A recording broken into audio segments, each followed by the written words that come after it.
તમે લગ્ન પછી આસ પડોશમાં પ્રેમના બાણ છોડ્યા છે? એટલે પાડોશન સાથે લફડામાં પડ્યો છે કે નહીં એવું પૂછે છે. હા, જો આ કેસમાં છે ને મને ક્યારે સફળતા મળી જ નહીં. એવું મારું બધું મિસઅન્ડરસ્ટેન્ડિંગમાં જ જાય છે લા.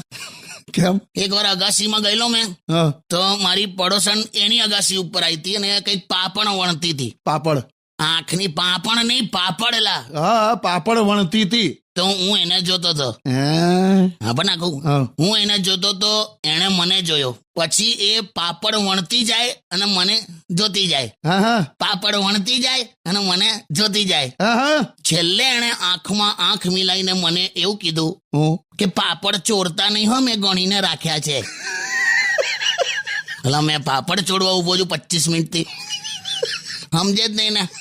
અને અમુક તો હાવ જુદા હોય. કેવા? આ સાઈડ વાળી જે પડોશન હતી ને, આ લેફ્ટ વાળી, હા, તે મેં એને એક દિવસ ખાલી ટાઈમ પૂછ્યો અચ્છા. અને મારે ખરેખર ટાઈમ જ જાણવો હતો. મારા મનમાં કઈ નહીં. હા, મેં એને પૂછ્યું કે કિતને બજે. હે? मैंने पूछा कितने बजे. હા. तो पेली एकदम शर्माई गई मन के कल सुबह 8 बजे पार्क में. એટલે મેં એ રીતે પૂછું છું, ભેરવાઈ જવાયેલા.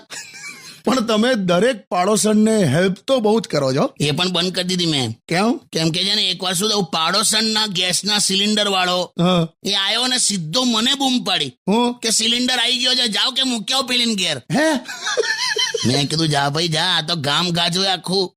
તને પણ કહું, આ સોશિયલ મીડિયા પર તું અને તારા જેવા બધા જે લાગેલા હોય છે ને, હા. કોઈ દિવસ લગ્ન કરેલી સ્ત્રીના પ્રેમમાં પડતો નહીં. કેમ? કેમ કે એમાં સફળતાની શક્યતા 5% હોય છે અને માર ખાવાની શક્યતા 95% હોય છે.